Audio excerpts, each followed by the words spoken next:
Okay. Okay. So good evening, welcome everyone. We had some technical problems, but I hope everything will work fine now. And with this, I welcome you to the EUTCC panel debate, the Turkish Republic and its Kurdish question, a war without borders. And this debate, the panel debate, comes at a time when Turkey and President Erdogan's violent behavior in Kurdistan has gotten completely out of control. The political and humanitarian institutions that should then have entered the scene to stop or sanction Turkey are largely silent. This is unusual, unacceptable, and the situation must be reversed immediately. Where in the world do we see armed conflicts and invasions going completely unnoticed? And how do we wake up the sleeping world community? The speakers tonight look at the report of IPPNW on chemical weapons and legal implications and international reactions. And also, they will cover Turkey's recent military offensive in northern Syria and the Kurdistan region of Iraq. After the speakers' introductions, we will discuss the extent and severity of Erdogan's armed actions in Kurdistan, which most of all can be compared to genocide.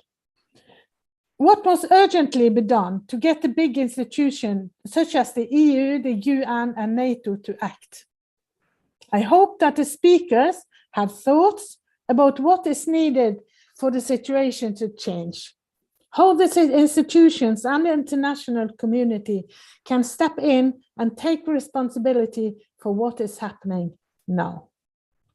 Having said that, I would like to particularly welcome our four prominent speakers. I would just inform you that Jan van Aken will join us later. The speakers, each of them an expert in their field, and together they will provide a complementary picture of the situation as it currently stands. The first speaker is well known to many of us because of his extraordinary contribution to the Kurdish political struggle. He's a highly respected politician and a good friend. Salih Muslim was born in a village outside of the town Kobani. He holds a bachelor's degree in chemical engineering from Istanbul Technical University in 1977.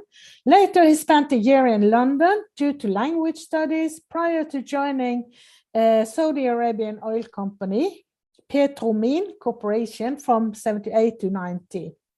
Then he returned to Syria where he worked for a private engineering office in Aleppo and became a member of the Syrian Engineers Association, Aleppo branch. Just like many other Kurds, Mr. Muslim's political interest developed at a very early age. He became involved in the Kurdish movement in 1965 when he was influenced by Barzani's ongoing revolt against the Iraqi government. Following his return to Syria, he became actively involved in politics, especially the Kurdish movement. In 1998, he was one of the founders of the National Democratic Alliance in Syria and one of the 6 members of the political bureau of the Central Committee of the National Democratic Alliance.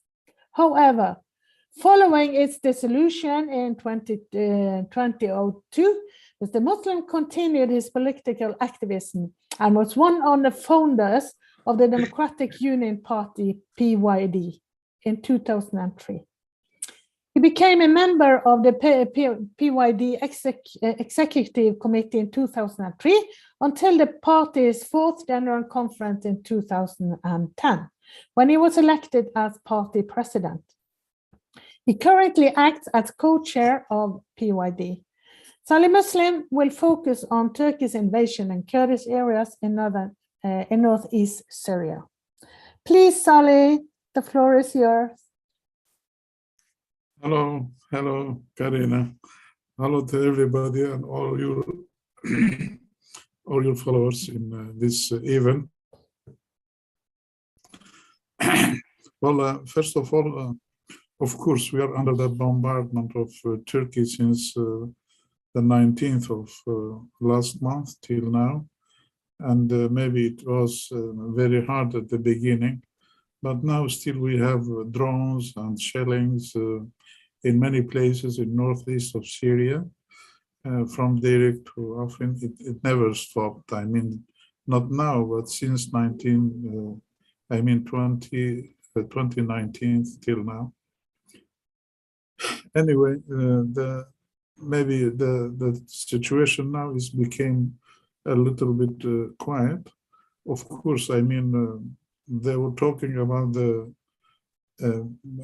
invasion, land invasion into northeast of Syria, but now everybody is opposing it, and even the United States and the Russians.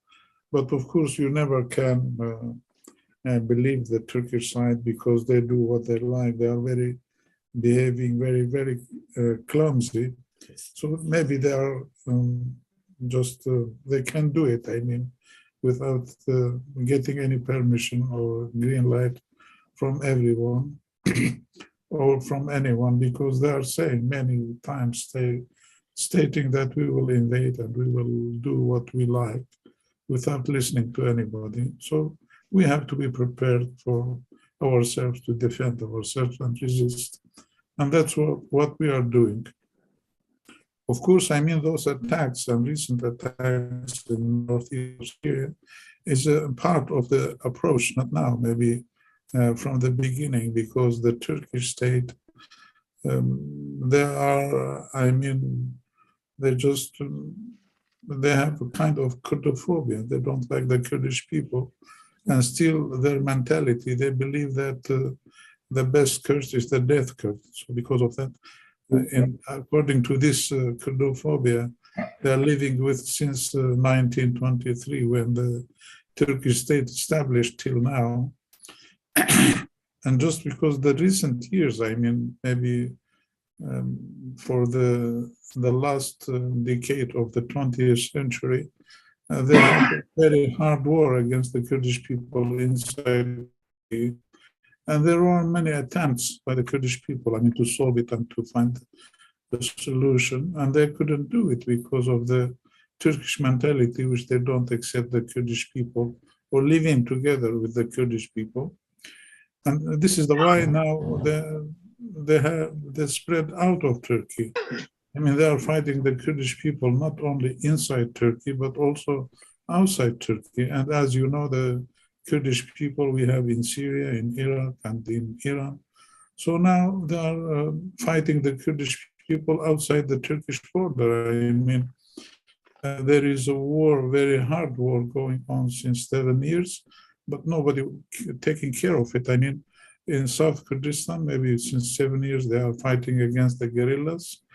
And even for Rojava, started when the Daesh Caliphate was collapsed. And since then, we have attacks from Turkey by themselves directly or indirectly through their mercenaries, just like all these jihadist and Islamist facilities, Jabhat al-Nusra and Daesh and so on. So it's a long story actually, but for the last situation now we have all remains of, I mean, of course we were able to defeat Daesh, which is Turkey was depending on to finish the Kurdish people in Rojava.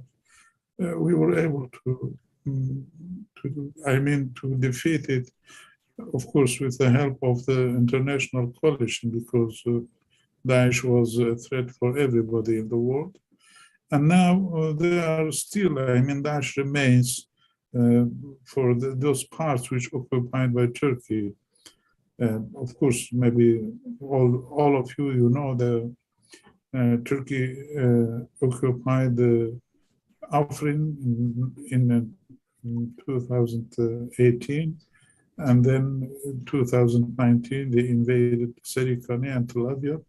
also is occupying them. And now all these groups, let's say the remains of the Daesh and remains of the Jabhat al-Nusra and all those I mean, jihadist groups, they are living there now.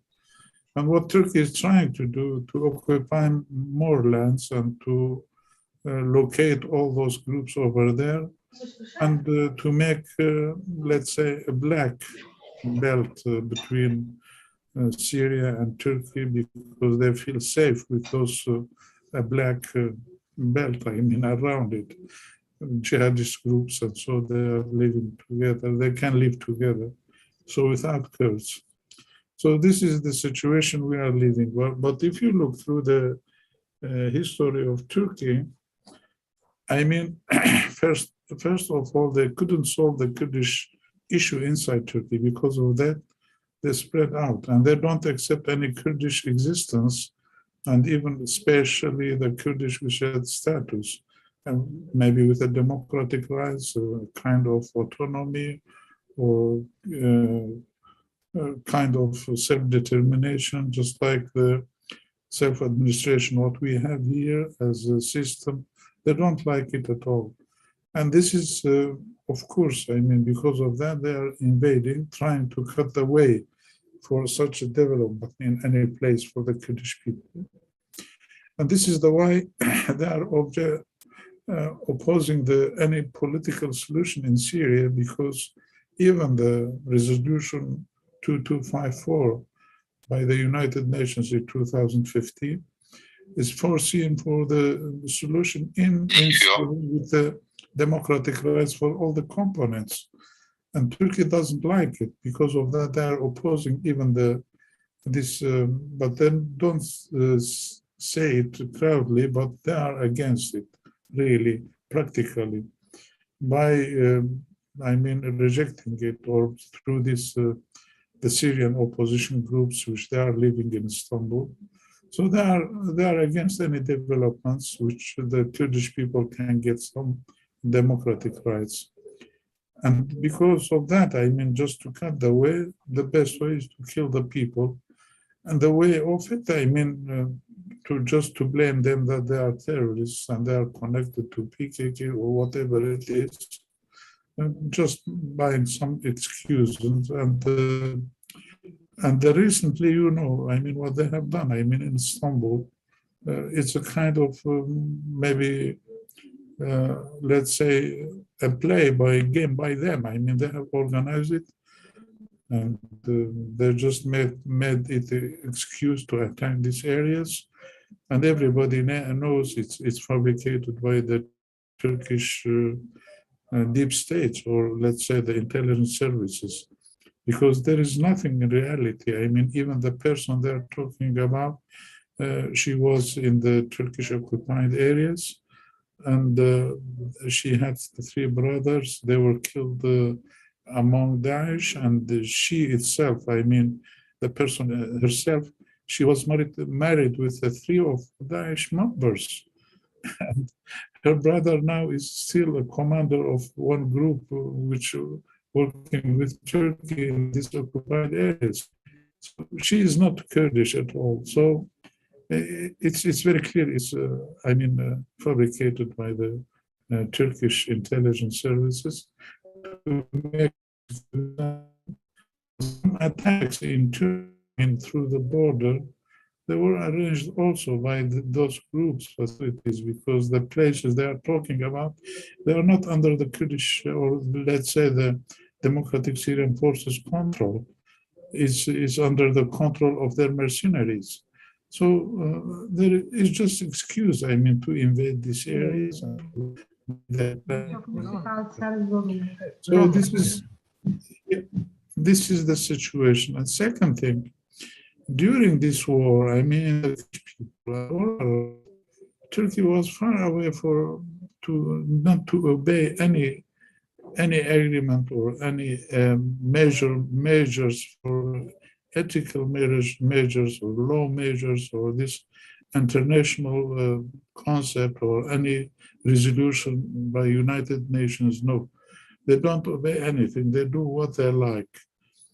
including, I mean, using those chemical weapons. The chemical weapons is one of that.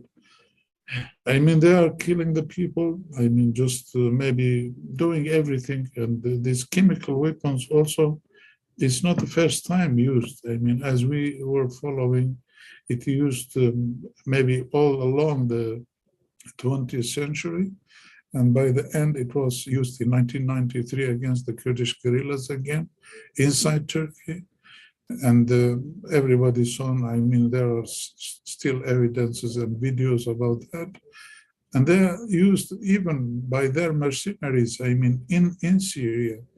They used against the Kurdish people in Kobani in 2013, and used in Afrin in 2018, and in Serikan in 2019. And we have, I mean, evidences about that, and we have videos, documentations about all this, I mean, those attacks and using these chemical weapons. And recently, maybe it has to use it, I mean, in daily basis against the guerrillas in the mountains. The problem is not maybe Turkey, they can use it. This is their history. They can do all these brutal killings and genocides and whatever it is, the mass killings for the civilians, for the others, destroying the villages. It can do everything. But the problem is, I mean, the international world, and especially United Nations and the other states and the other powers, they are keeping silent. And even maybe, as you know, maybe you are living in Europe, you know, there are everyday demonstrations with the Kurdish people and their friends, and over there, I mean, the institutions and so, calling just for investigation there, nobody is willing to do it. And there are demonstrations against the OPCW in Holland, and nobody's caring about it. And there is a man maybe standing because his children, they were killed, I mean, in these attacks, chemical attacks. They're just asking for the investigation. He's standing in front of the OPCW maybe since 120 days alone, and nobody is asking why you are here, because if they ask him, he has documents, evidence about the killing of his children and niece and nephews among them. Is asking them. And this is a problem, really. I mean, the international world are keeping silent against all this, maybe because of their interest with the Turkish government, or they are just because they are a member of NATO or whatever it is. Trying to do anything against this one. And everybody knows also this lady, which she was the doctors, I mean, syndicate president, Şebnem Korur-Fincancı. She is a doctor, and she is very specialist in this kind of the research. And so she just asked, I mean, she said, maybe there is to use of chemical weapons, and the best way is to investigate it. And she is in prison now. I mean, so they don't even keep silent for anybody asking for it. So they just put them in the prison. I mean, and this is the way everybody is keeping silent in Turkey and outside Turkey. I don't know it will happen, but I think there is unfair things going on, and everybody should make sense to do something about this this approach of Turkey, all these hostilities going around against not only the Kurdish people, but also for all the other components too, and even for the Turkish factions, I mean, for those democratic persons and so on. Maybe they have many prisons. They have built many other prisons also, more than that. And still, they say the capacity of those people detained are 50,000 more than the prisons that can have them. So they are trying to put everybody in the prison. And everybody knows also what happened to the Kurdish people. Just speaking Kurdish, they find themselves in the prison, just like Salahuddin Demirtas and the others in HDP and so on. So they are doing what they like. I mean, even in north of Kurdistan, in Rojava, in South Kurdistan. But I think all these, hostilities should find an answer by the people like you and our friends and all the powers which they are pro-democracy and saving the human rights. And because I think a dictatorship just like Erdoğan and AKP and this fascism which is governing Turkey is dangerous not only for us. They are threatening Greece, and they have soldiers in Libya and all Middle East, and so I mean, it's very dangerous, really, for for the Turkish people, for the peoples in the Middle East, and I think even for Europe is a threat, really, and they should find a solution for such person because. And another Hitler, the second one, Hitler, which he was the reason for killing 36 million people. So I think they wouldn't like to have another one in their eastern side, I mean, for Europe. This is what I can say, and if there is any answer related to the Rojava, I'm ready to answer. Thank you very much for listening to me. And thank you, Saleh, for your very good speech and very informative speech and your reflections. And what you say about the history of the use of chemical weapons, I would like to welcome Dersim Dagdeviren, because I think you will elaborate a little bit on that. And Jan van Aken, he is late, so he will come later on. So please, Dersim, you are a specialist in pediatric and adolescent medicine and senior physician at Children's Hospital in Gelsenkirchen. What is particularly pleasing is that Dersim is a board member of the EU-Turkey Civic Commission and a very close colleague, very good colleague at the board. And Dr. Dagdeviren is also the co-chair of the Germany-based Kurdish academic network, Kurd Akkad, which is a registered association. Dr. Dagdeviren is also a board member of the Doctors Union, Marburgabund, which is Europe's largest union. She's also a board member of Social Democrat Party's Health Committee in North Rhine-Westphalia.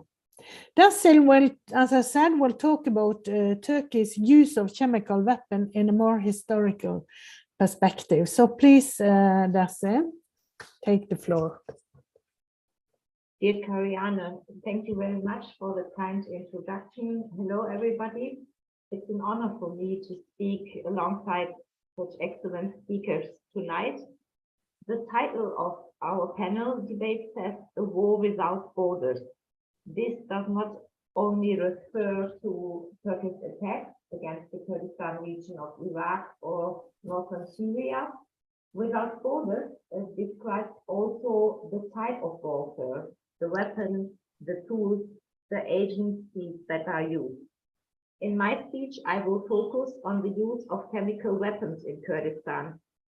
It's not the first use of chemical weapons in Kurdistan. Since the beginning of the 20th century, different occupying forces used these chemical agents, the chemical weapons in Kurdistan. And there is a system behind this. Anti-Kurdish warfare has a system. And the most important aspects of this warfare are the depopulation and demographic change, but also assimilation, that means Arabization and Turkification. And another special point or aspect of the systematic of warfare is the special warfare against women, as we also see now in Iran, not only in Turkey, Syria or Iraq.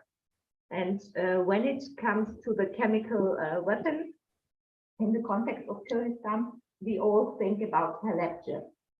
But however, the first use of chemical weapons was in 1919 in the Kurdistan region of Iraq, and England was the perpetrator. In the late 19th century, we had production of chemicals in huge quantities. There was the Hague Convention negotiated in the early 20th century, which prohibited the use of chemical substances or gases. But during the First World War, you know, we had a massive use of chemical weapons, especially by France and Germany. Both countries that will play a role also in the use of chemicals in Kurdistan. With the signing of the Geneva Protocol, it was in 1925, the use of chemical weapons was banned, but not the development, the production, and the storage of chemical weapons. In the uprising in Kurdistan in 1925, in Turkish Kurdistan, the so-called Şaftaid uprising, Turkey wanted to use smoke in the case, but couldn't get the substances. The insurgents were in the case. Unlike the Turkish army, didn't know the region very well.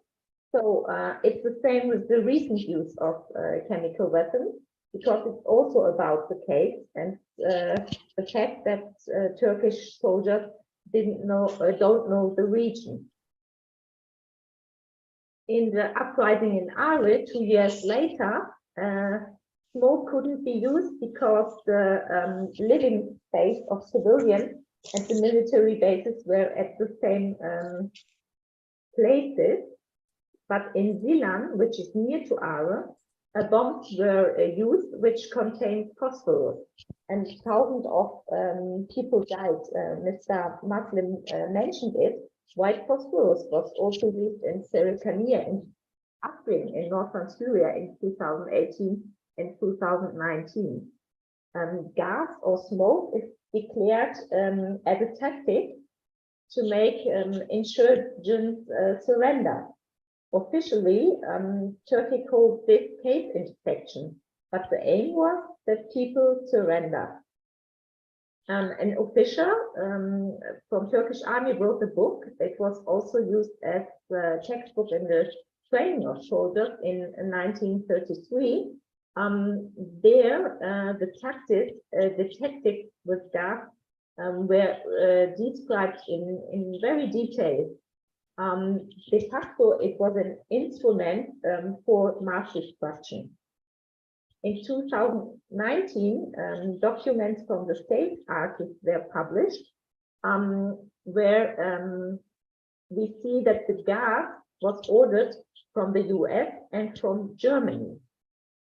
And in 1986, Kemal Kılıçdaroğlu, you know him as CHP leader, interviewed the former foreign minister and then police chef, who said, by entering caves, we poisoned them like rats.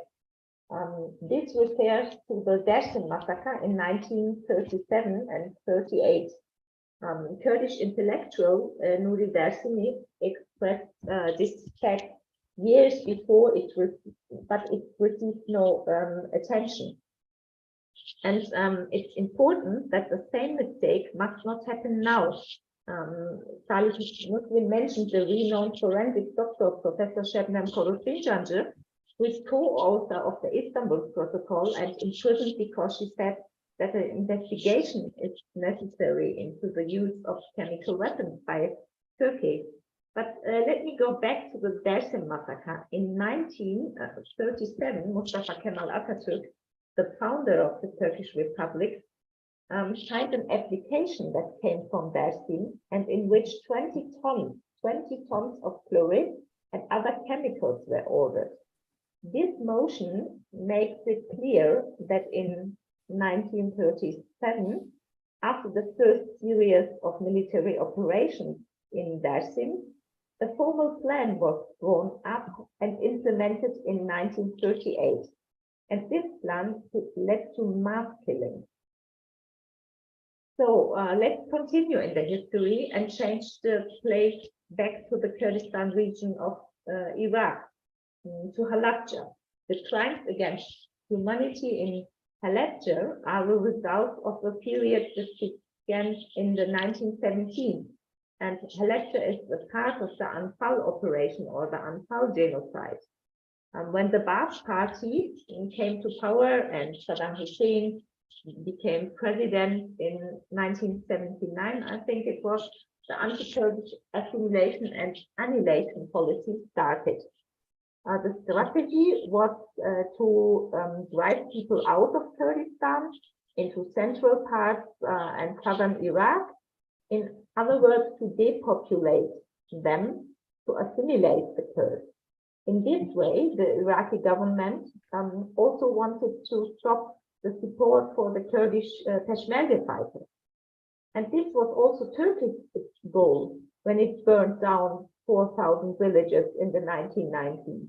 The assimilation of Kurds, stopping the support for the PKK fighters, and maybe a more recent example is the impact of the 2015-2016 curfew in the Kurdish cities of Turkey.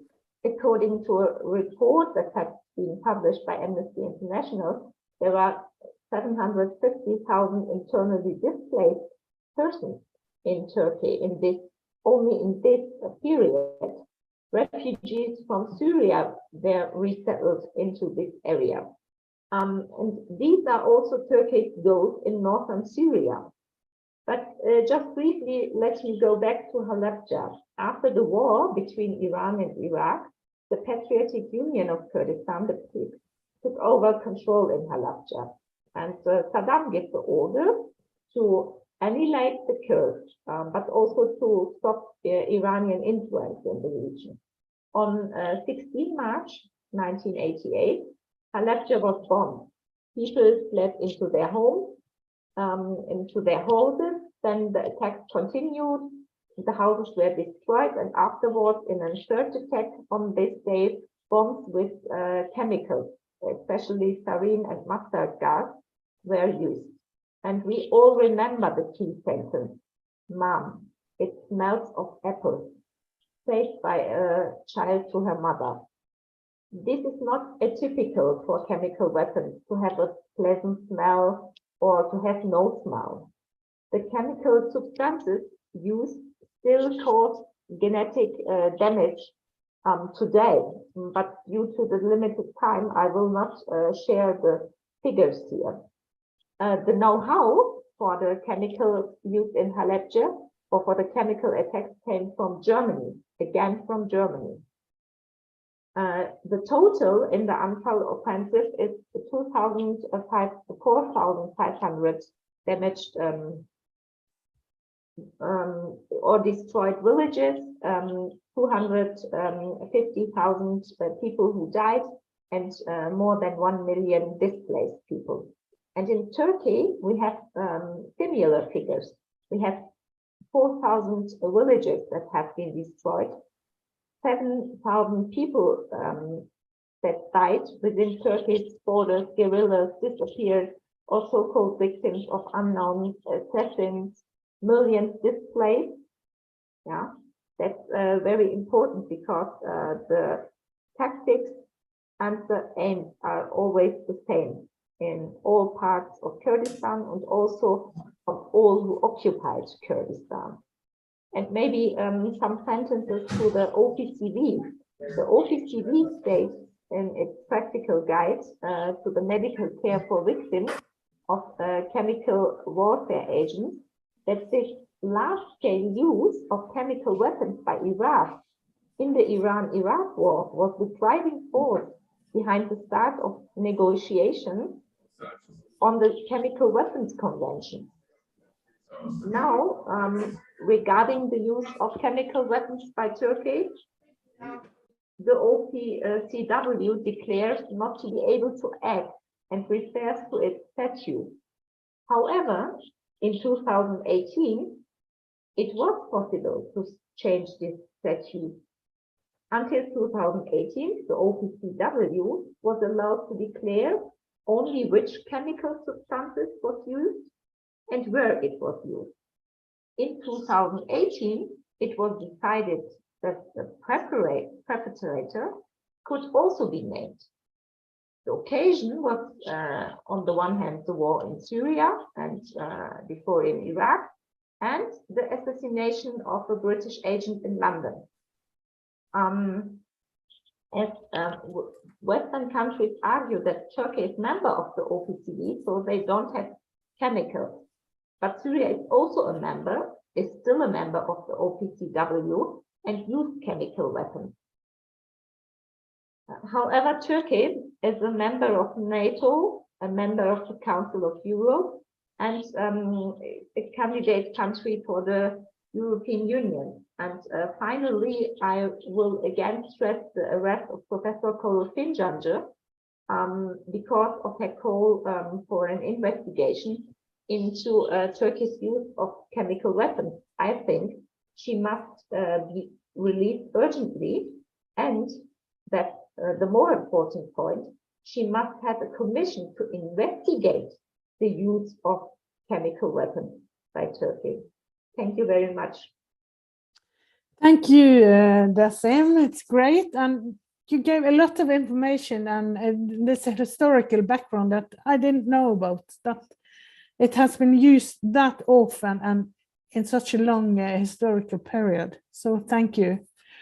And now I see that we are very lucky to have Jan van Aken with us. Unfortunately, he had to join us a little bit later, but we are very, very pleased to welcome you as a very acknowledged speaker, Mr. Jan van Aken. He is a German biologist and a politician from the Left Party, and he was a member of the German Bundestag from 2009 to 2017, and a member of the Foreign Affairs Committee and the Subcommittee of Disarmament, Arms Control and Non-Proliferation in the German Bundestag. Mr. van Aken studied biology at the University of Hamburg, and during this time he also participated in the anti-nuclear movement. He obtained his PhD in 1993, and he has also worked for Greenpeace. From 2004 to 2006, he worked as biological weapons inspector for the United Nations, and his long-standing interest in biological warfare agents had already led him in 1999 to call for the banning as part of the Sunshine Project, which was followed by the establishment of a research institute with similar objectives in 2003.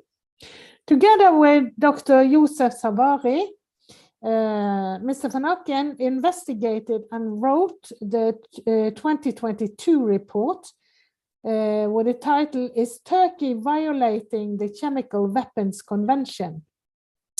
It was an independent investigation into possible violations of the Chemical Weapons Convention in northern Iraq, which is urgently needed.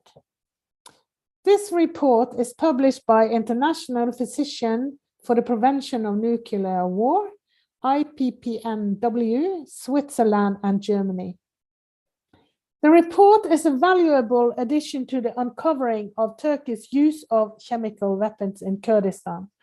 And Mr. van Aken will focus on his fact-finding mission to Kurdistan region, Iraq, and the report findings. So please, Mr. van Aken, we're happy to have you here, and the floor is yours.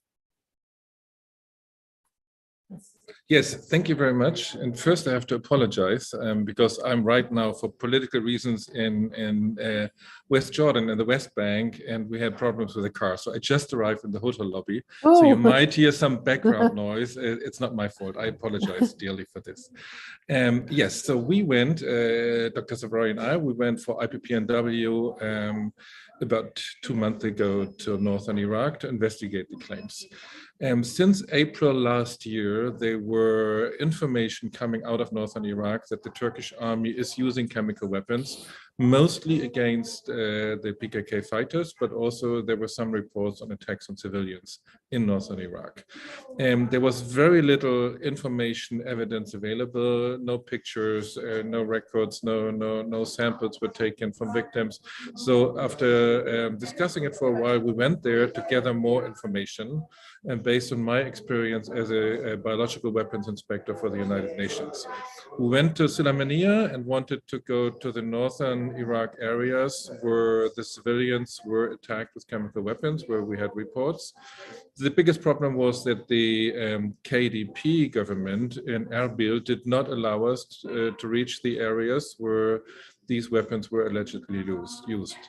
There's one report by a very independent peace organization that claimed that about a year ago, last September, a farmer who worked in his field in the village of Hirure in the very north of northern Iraq was attacked by the Turkish army by what he says was a chemical weapon. Then he went to a hospital nearby in Kanisani, and he was treated there by the doctors. And they also said everything we saw at this patient looked like a chemical weapon. Soon thereafter, they changed their records, apparently under pressure from the regional government of northern Iraq. So right now, there's very little hard evidence. We wanted to go there. We wanted to talk to the victim. We wanted to talk to the doctors. And if possible, we wanted to take samples. I mean, a year later, it's very difficult to find anything. Even hair samples would probably not show any evidence, but we thought we would try it in the region. We were not allowed to go there. The background, I speculate, is that the regional Iraqi government in Erbil collaborates with Turkey in the attacks in northern Iraq for economic reasons, but that's speculation. So what we did is, while we were there, we talked to many people involved in the political issues there, from parliamentarians both in Baghdad and in Erbil, to activists from different kind of organizations. And we saw a lot of videos that came out of the tunnels where the PKK fighters are hiding and where they are in constant fighting with the Turkish army there. So based on the video material we saw, based on the interviews, I think there's enough indirect evidence to say that an international independent investigation is urgently needed. We did not find very clear-cut and undeniable proof of the use of chemical weapons, which usually is very difficult. What you need for an undeniable proof usually is a laboratory sample. For example, a victim that was exposed to a nerve agent like sarin, you can even a week or 2 weeks later find telltale signs in the blood samples, for example. Other chemical agents you can prove by analyzing either urine or hair samples. So body samples would give you a definitive proof that something was used. But we were not able to go into the region. And the biggest problem is that for 6 months, the PKK fighters in the tunnel could not leave the tunnels. Until end of November, when the rain starts, nobody can leave the tunnel because of the drones. So they are stuck in the tunnels for 5 to 6 months. So even when they are attacked with chemical agents, there's no way to get a sample from them. There's no way to get a victim to a hospital or to a laboratory nearby to get samples.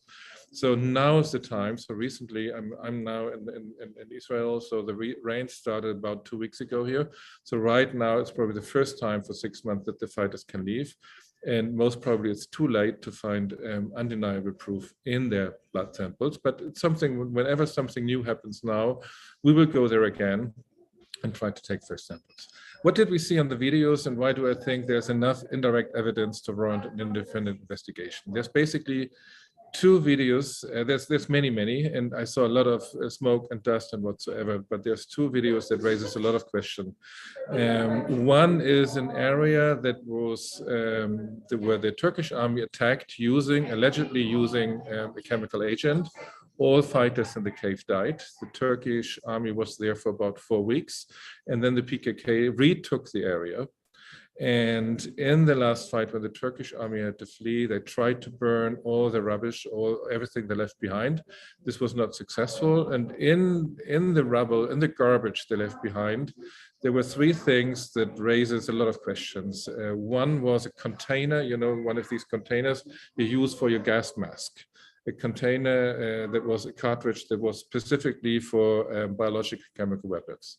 Secondly, there was one container containing hydrochloric acid, something you use for cleaning also. So probably some of you have it at home. So it was a 30-liter container of hydrochloric acid, and another container containing bleach, also something you use for cleaning. But if you take the two of them together, it's very easy to produce chlorine gas. Chlorine gas, all of you know it from Syria.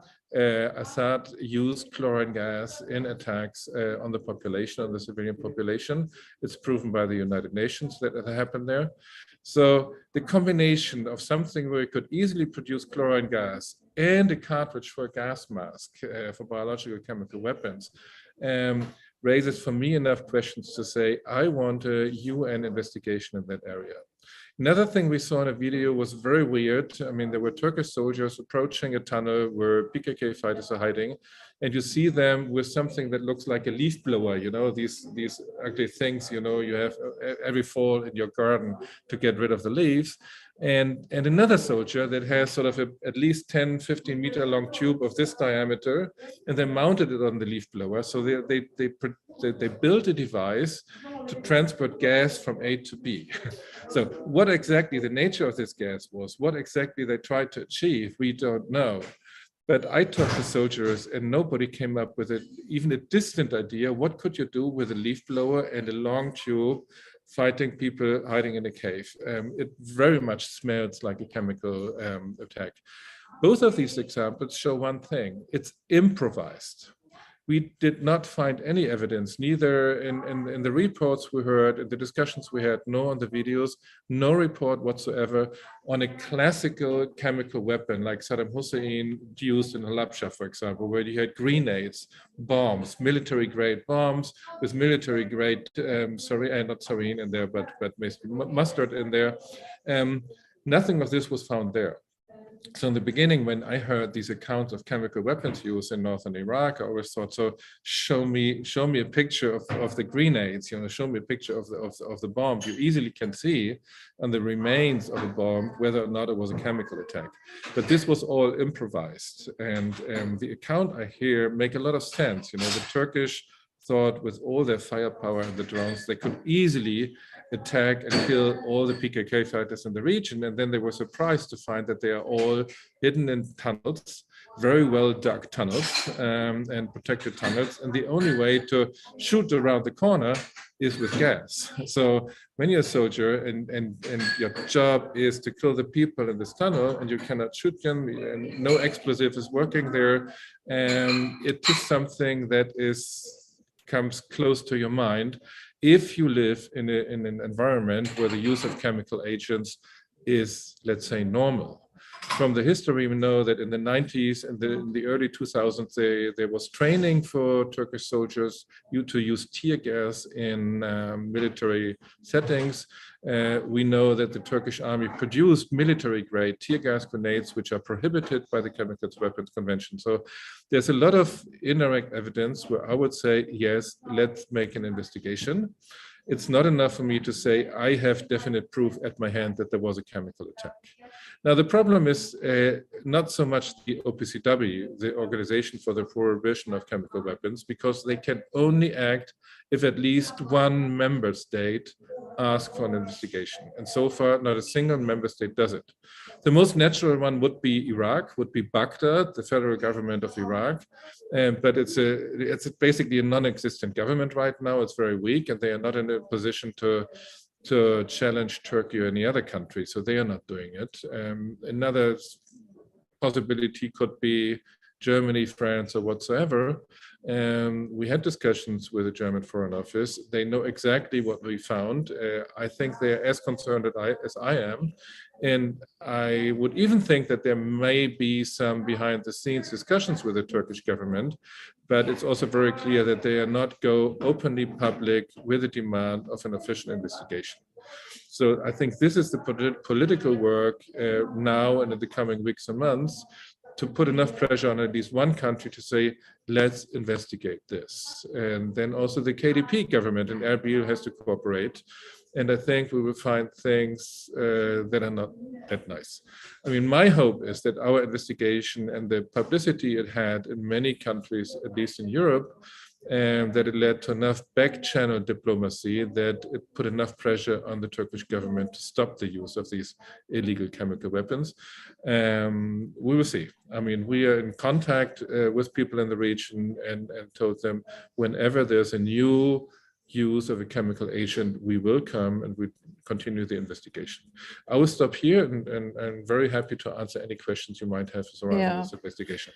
Thank you so much for your important work with the investigation and the report. And I hope that the investigation and the advice that you gave will be followed up further. And we can continue to discuss that later in the Q&A session. I'm glad you will stay with us. So finally, but not least, it is an honor to welcome Barbara Spinelli, who has made a significant contribution to the legal as well as the human rights area when it comes to Kurdish issues. Barbara Spinelli is a human rights lawyer. She has been international observer in Turkey until she was banned in 2017 for her close collaboration with Turkish and foreign lawyers of Abdullah Öcalan. Spinelli is the co-president of the European Association of Lawyers for Democracy and World Human Rights, ELDH. Further, she's a member of the Human Rights Study Committee of the Bologna Bar Association and of the Commission for International Mediterranean Relations of the CNF, which is the Italian Bar Council. Spinelli is author of publications on femicide and human rights.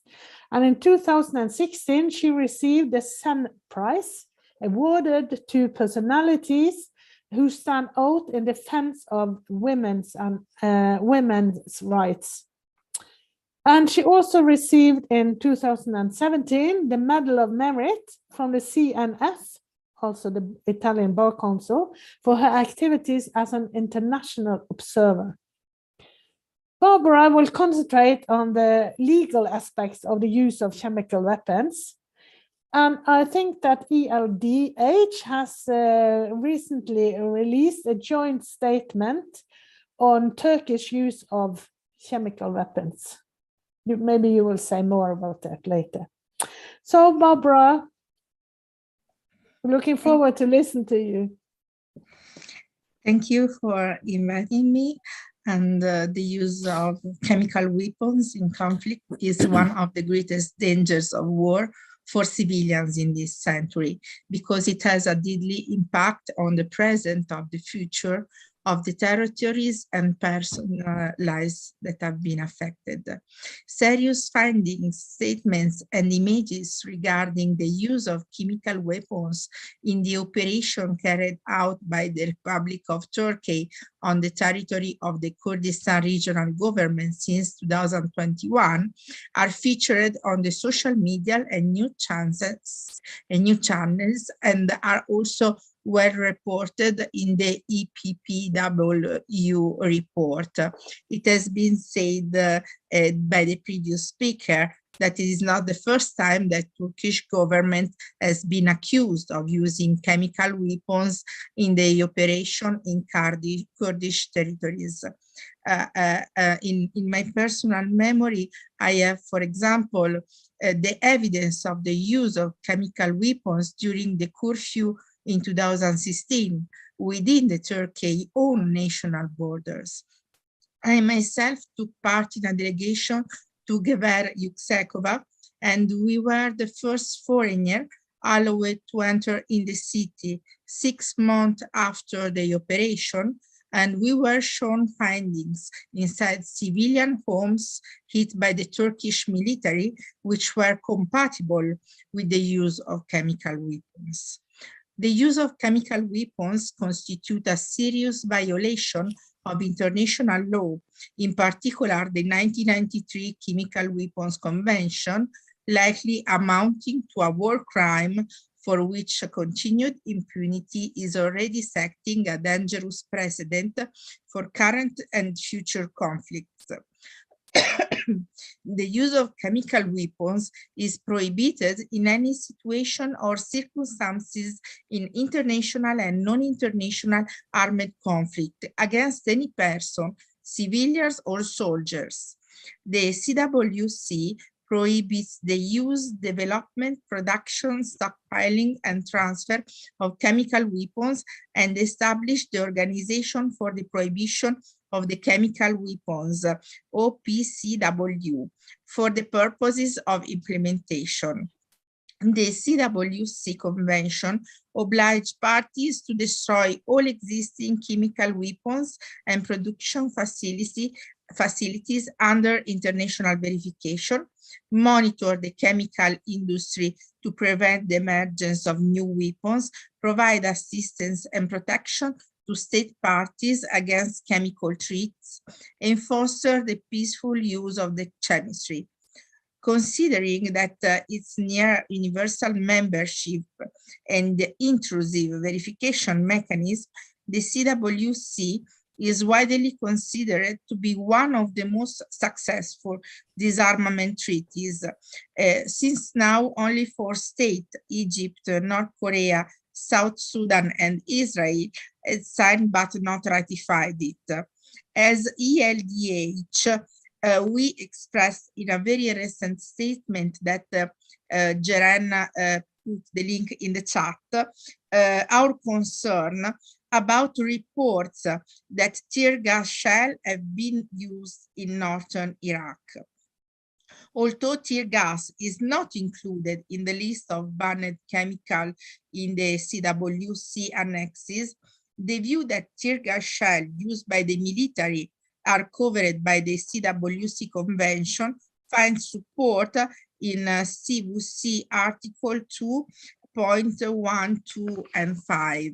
However, it also depends on the circumstances whether the use of tear gas grenades by the military violates the CWC Convention and can be classified as war crime under Article 8 of Rome Statute of the International Criminal Court. Since according to press report, the Turkish Defense Minister does not deny the use of tear gas by the Turkish military in the northern Iraq, only an independent investigation can clarify whether the use of tear gas violated international treaties that Turkey has ratified. This is why the first delegation and the outcome, the IPPNW report, is a very, very important beginning. Now, this in our vision as lawyer, the step to follow quickly should be the call for other independent delegation from NGOs and experts of different nationalities to verify information on the use of chemical weapons. And the IPPNW report and the forthcoming reports should be sent to United Nations. Then at this point, 2 different actions can be started. The first and the faster, that during the next UN General Assembly, member state provides to the Secretary General with a report of such allegation, and so that the Secretary General will be authorized to launch an investigation using the Secretary General mechanism for investigation of alleged use of chemical and biological weapons. This is the UN SGM mechanism. The second action, that member states ask the United Nations Security Council to adopt a resolution in response of the use of chemical weapons by Turkey in northern Iraq and Rojava. The resolution should also establish a joint investigative mechanism and a partnership between the United Nations and the Organism for the Prohibition of Chemical Weapons in order to identify who were the perpetrators, organizer, sponsor, or otherwise involved in the use of chemical as weapon. Of course, this action, the main problem is that this action can only be done by a UN member state. Not directly by people. So in the meanwhile, there are also other points that are of our concern. For example, the persecution reserved by Turkish government to those who demand an independent investigation. As lawyer Arjen Turan, our Turkish colleague, who was treated through various media channels, including social media, for her speech for demanding an investigation into the use of chemicals. And it was reported in the same media channels that an investigation was initiated against her. She was taken under custody and later released with the ban of going abroad. Moreover, on the morning of 25 October, 11 Turkish journalists were detained during raids to their homes and their workplace after reporting on various findings and allegations of the use of chemicals by the Turkish official force on the territory of the Kurdistan regional government. And the Ankara Public Prosecutor Office released footage of the journalists Berivan Altan and Deniz Nazlim being detained by way or rear handcuffed them. Following these incidents, it has been said that the Professor Şebnem Korur-Fincancı, the chairwoman of the Turkish Medical Association, who demanded an investigation into the use of chemicals on a TV channel as a forensic medicine expert in Turkey, was initially targeted by government bodies and then was subjected to a lot of insult on social media, and her house was raided and she has been detained on the morning of October 26. Following the pre-trial, she was arrested. So urgent action are needed to stop persecution of those demanding investigation in Turkey. This is currently a priority to call the government of Turkey to end its crackdown on civil society organizations, journalists and human rights defenders who demand these investigations, and to immediately release the journalist and Professor Fincancı. Furthermore, we all have the responsibility to take action to put a very big international pressure on UN member states to bring the urgency of action for the investigation on the use of chemical weapons to the attention of the UN Secretary General. After our statement as lawyer, European lawyer, EUTCC association, but also as international association of democratic lawyers, we will continue this struggle, and we will continue also to network with you, because the work that has been done since now is very relevant and should be continued, and also should be made, should be shared to the public attention, and also to the UN and Council of Europe attention as more as possible. Thank you.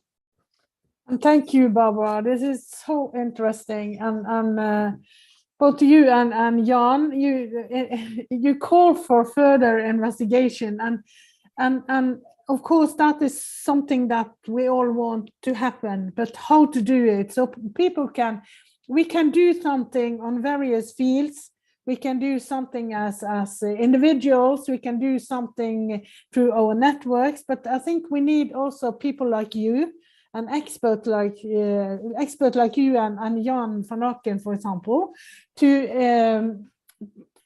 in a way guide us on the way, so that and at the end of the road there are some concrete action towards the big institutions, for example. I think that you as expert can do that, and the rest of us can do whatever we can in writing and lobbying and all that. But I think what you and Jan has underlined is that there is a need for a more structured or organized investigation and independent, and how to do that. Maybe you can help with that in some way. I don't know, but thank you, Baba. It was really good to listen to you, and you also, Jan, and all the others. I think we now will open. I'm sure that people want to ask you questions, and so I think we just go to the Q&A. And I will ask each and one of you who are listening to maybe to raise your hand, give a good a sign or that you want to ask questions, and direct it to the person you would like to answer your questions, and be brief and clear. And if you want to give a comment, you can do that also. So please, the Q&A section is now open. Marco Ansaldo, you are. Please pose your question. Hi, Karianne and everybody. Hi. Hi, I'm the correspondent of Limes, the Italian Geopolitical Review in Istanbul. I was based there for 30 years for my newspaper La Repubblica, and I was in Istanbul right 2 days ago. Now I'm back to Italy. My question is both to President Saleh Moslem and also to you, Karianne Vestrheim, please, because I think my question regarding the Kurdish issue has also needs also an answer from North Europe, from the Brussels area, from the NATO ambient, which you know and you feel better than in other places. So a part of the very interesting session regarding the chemical question, the chemical weapons, which maybe we can have a debate afterwards. I would just like to concentrate my request on another very important and urgent question regarding the Kurdish issue, which is the Turkish list of 77, according to the Ankara government, members, Kurdish people that have to be extradited from Sweden and Finland to Turkey in order to let Stockholm and Finland inside the alliance organization. So just right in the last days, we have seen that the first member, the first Turkish person has been extradited from Sweden to Ankara. And this is, of course, a sort of gong hit, which maybe no one could expect that the Swedish government, knowing his tradition, could leave somebody to be extradited and proceed in another country. But this happened. So maybe this is just the first hit, and other people will be let from Stockholm and from Helsinki to Turkey in order to be extradited.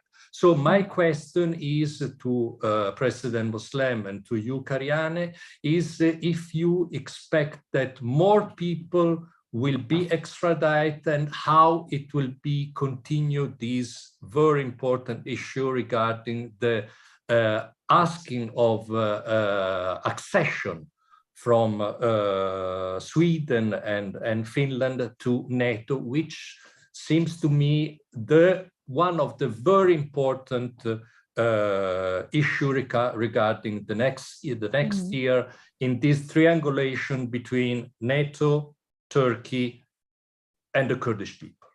Thank you. Thank you so much, Marco. Would you like to start, Salim Muslim, or should I? Well, let's me talk about what I know about this issue. Really, as we know, there were 73 names, and this is collected. I mean, maybe very, very different people, because some of them, they were died 5 years ago or 6 years ago. and some of them, they are Sweden nationality, and even for Finland also. So it's been we don't know, it's very complicated. And this man recently was given to Turkey. He is not in the list. This is the problem. And this man, I think, was executed for 6 years because he's a member of HDP. Maybe our North Kurdistan people, they know better.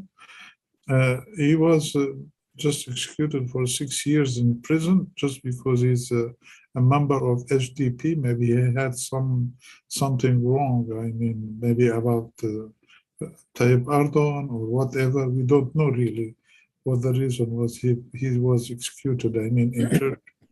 And they just give them. He was applying, I mean, staying in Sweden since 2 years or something like that. They just give them to Turkey. So it's very close. I mean, what we don't know really what's going to happen. But of course, I mean, as a party, as the Kurdish people, we still, I mean, hope that the Swedish government and even the Finland, they will obey the human rights and their laws and their principles for dealing with the human people. I mean, human rights, and of course, for this political asylum, I mean, they have rules. I mean, you shouldn't give them to the countries. I mean, people shouldn't be given anybody, especially for this political asylum. I mean, these countries, they have rules for that in Europe. So I think Turkey, what is demanding is it's opposite of all this. It's opposite of the human rights. It's opposite of this asylum, political asylum rules, and so really we don't know what will happen. But of course, something we know: Turkey is not obeying anything, and they will do what they can. They will continue to blackmailing everybody. I mean, for these purposes, for the enmity of the Kurdish people, because they are looking. I mean, Turkish side and Turkish fascism is trying to get everybody alongside with them to fight against the Kurdish people wherever they are. I mean, it's not only in Turkey, but against the Kurdish people everywhere, and trying to get everybody to fight the Kurds alongside Turkey. So this is only what they are trying to do. Yeah. Thank you. Thank you, Salim Musli. I think they will continue to send Kurds back from Sweden. I really think so, because when all this started, the discussion about the membership of Finland and Sweden started, there was a social democrat government in Sweden, and that was just before the general election. So people was furious. There was huge reactions in Sweden when they actually went made an agreement with Turkey about sending out the Kurds on the list. So I think partly that was one of the reasons why the Social Democrats lost. Of course, what came after was not better, because it's a very conservative and almost right-wing government in Sweden. No, so they got one of their issues on and when they went to election was to do something with the immigration numbers in Sweden.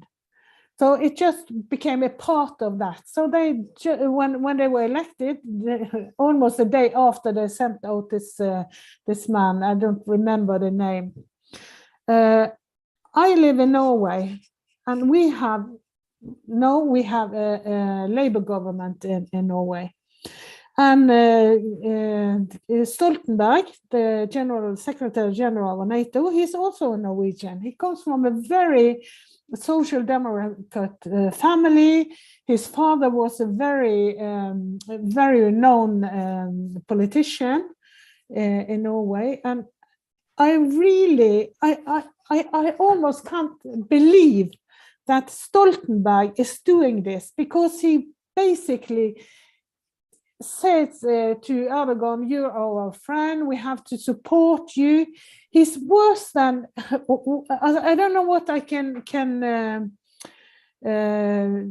compare him to, because what he's doing, the NATO Secretary General, is so bad, so destroying, that I can't believe that he says that he is a social democrat.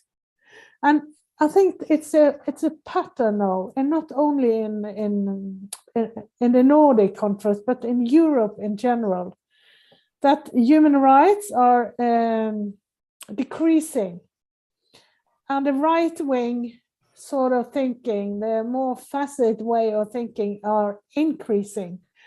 So I think I'm a positive and hopeful person, but really we have to try to fight this. But how are we going to do it? What strategy should we use in order to reach and to make people listen, and to make these huge institutions listen? And I think that is something that I really struggle with at the moment. And therefore, when listening to you, Jan and Barbara, I became a bit hopeful again, because you mentioned you have some kind of thoughts or thoughts of how we can proceed with this, how we can approach the issue, for example, with chemical weapons, and eventually reach to the UN to set up an investigation team or whatever. But I think that the Sweden and Finland, they will continue, I think, to send out people just to please Erdogan and to please NATO, because Stoltenberg is really rushing this. He's really pressing, and he is very supportive now to the Swedish government to come to approach and to please Erdogan in a way. There are some other Norwegians here in the audience, so if you want to add something, you can just raise your hand. Arnljot Ask. Oh, sorry, Dasim, I didn't see you had your hand up. Okay, maybe Arnljot Ask can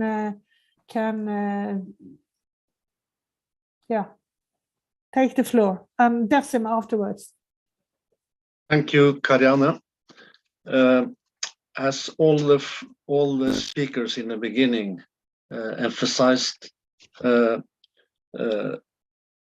Turkey, and now especially Erdogan, since 2015, especially, has been using they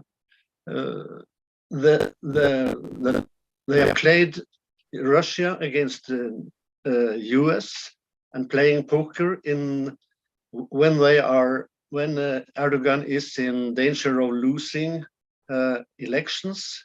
He starts some war, aggression, not only against Kurds, but since 2015 he has escalated the war against the Kurds since he lost the election in 2015. But now he also used this international activities for playing Russia against US in special to gain something. And in this, actually, if you look upon the opinion and the bad situation in Turkey economically, he is about to lose the election. So then he played the international game again, and this is together with the Ukrainian war are the main issue internationally now. So he also is an active player there. So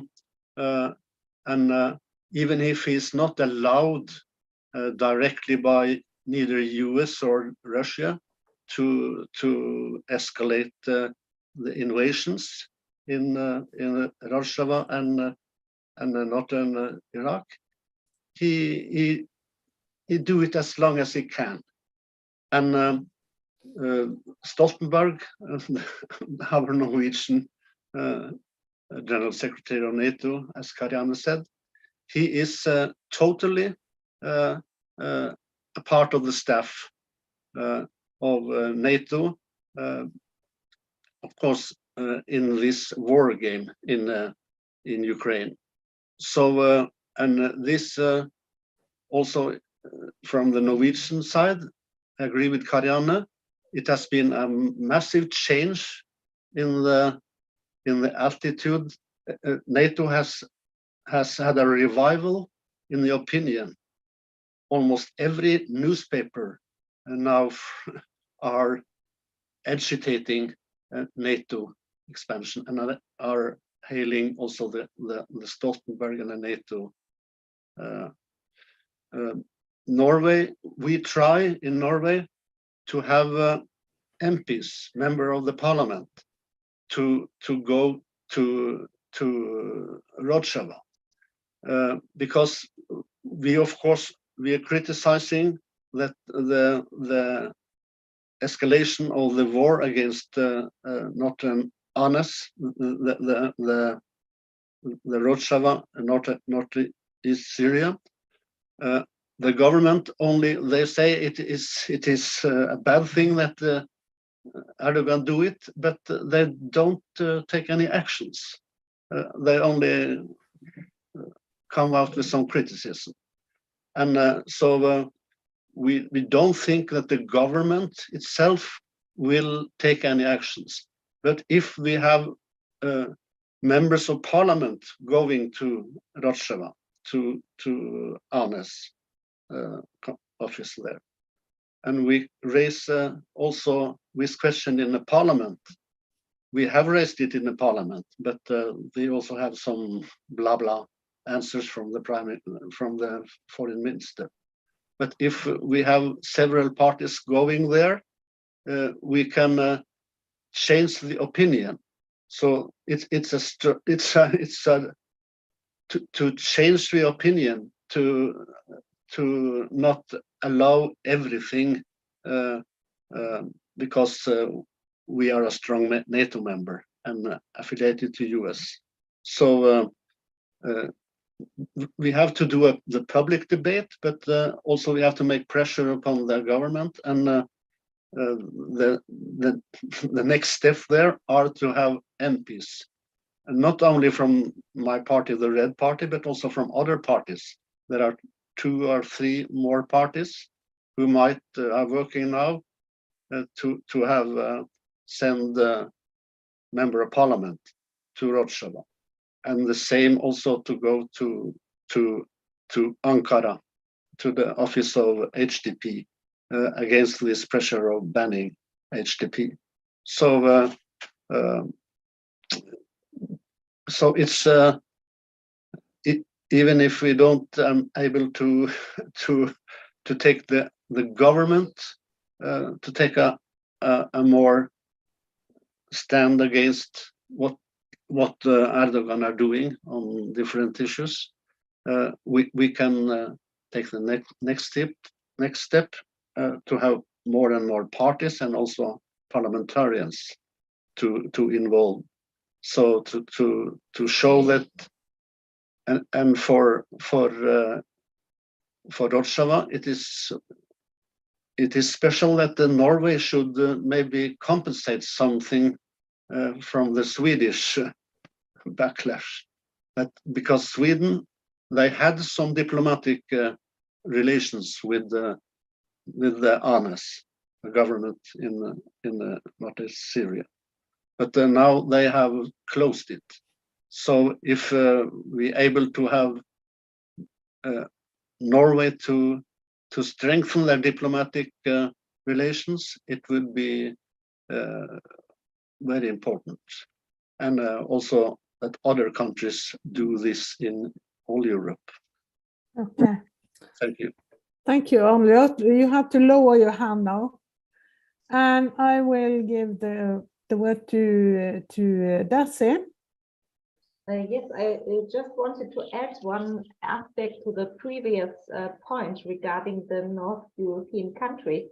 I can give an example from Germany. 2 weeks ago, our Interior Minister, Nancy Faeser, visited her counterpart in Turkey, Süleyman Soylu, and after she returned yesterday, police raided 2 Kurdish associations. It's always the same. After politicians visit Turkey or Turkish politicians from the government visit Germany, we have an increase of repression against Kurds. So this is also a point that we have to consider in this debate. And then I wanted to share a question by Yasin Sunja in the chat. As he said that he's sorry that he cannot turn on his microphone, and thanks for reading out the question. He says, thanks for this important gathering. As usual, I think I'd love to hear more on political context from whomever wants to intervene. Darcy has already went through the history of using internationally legally prohibited chemical weapons. But what is different this time? In what kind of international, political, geopolitical context this use of chemical weapons became possible? Is it any different from the previous one? Okay, would you like to answer, Darcy? It's open to everyone from the speakers to answer this question. Maybe you could start, Darcy. Maybe the other speakers can speak. It's, okay. Yeah, thanks. Maybe Barbara or Jan van Aken. Is it possible to answer this question from Jan Yasin?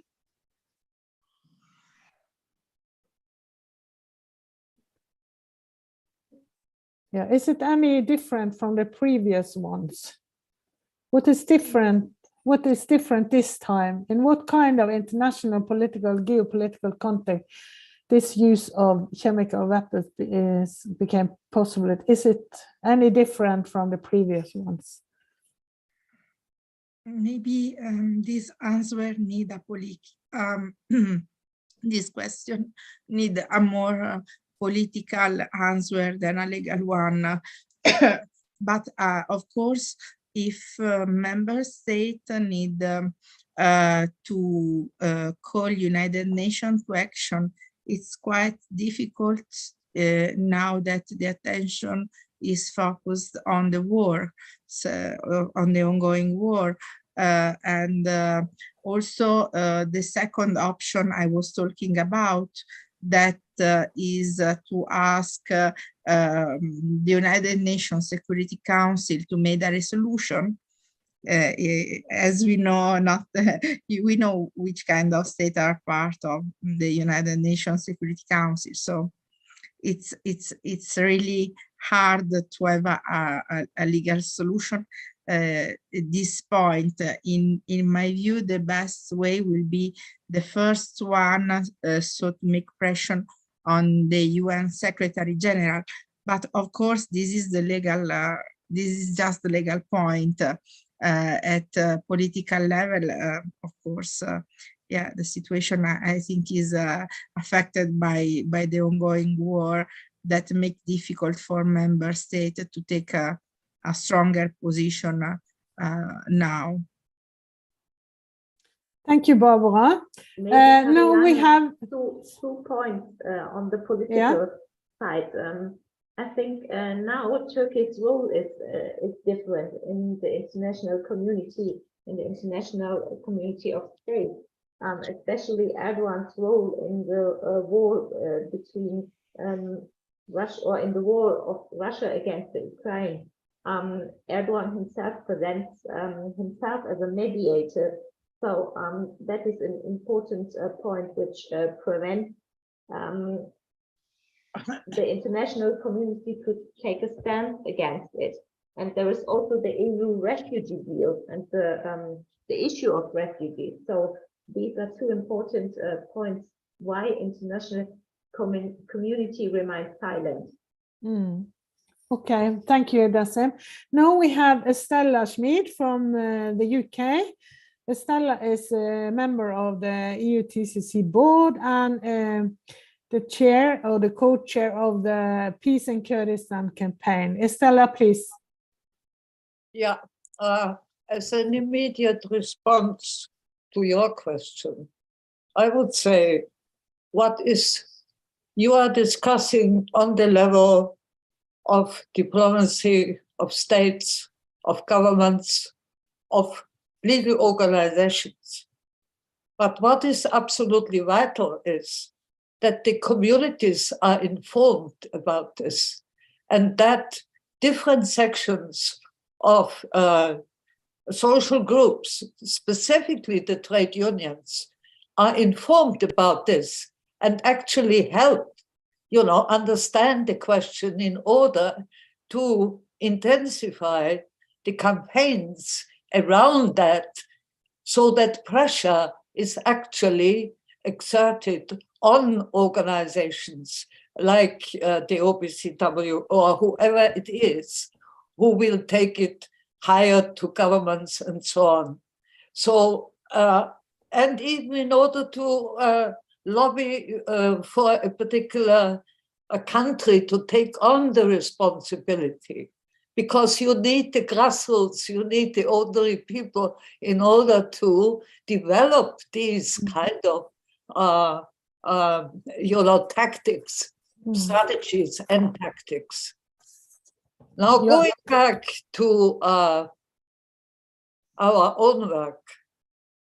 Now, I wanted to say that over 1.5 years ago, we had one journalist, Steve Sweeney, visiting the region.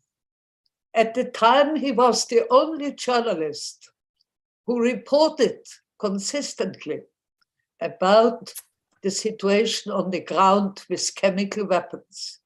He, in fact, spent, whole months there, 3 or 4 months in the region.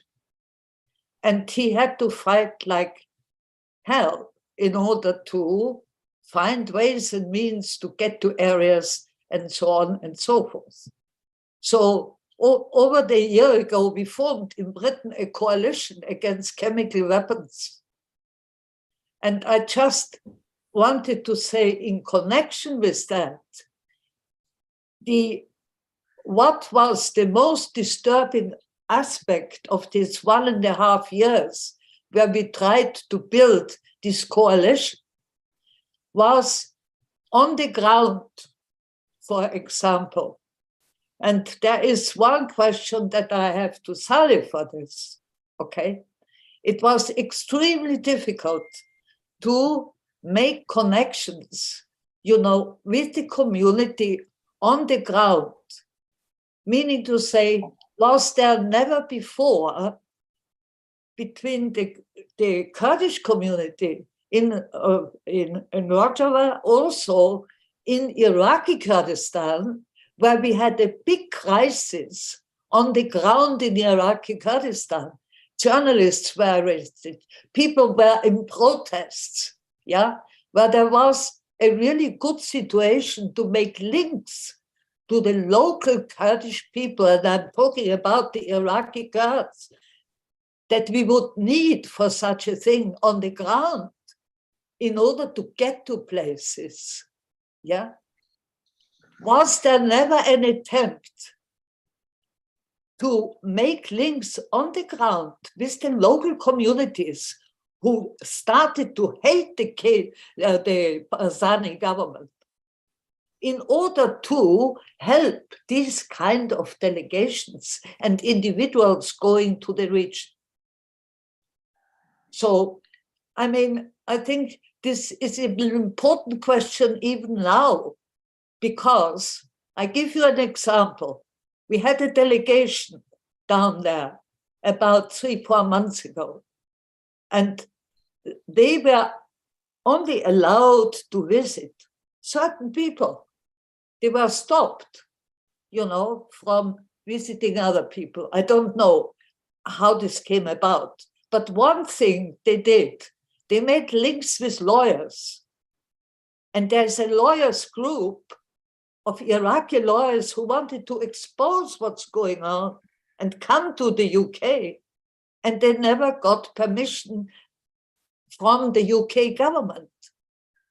Now, this is quite a point, because this means there is collaboration going on in order to prevent these kind of things to happen and to intensify the struggle of the people on the ground who would support us on this, okay? So it's all very well starting on the top, but what happens? We need the people in the Kurdish region of Iraq. We need their support, you know?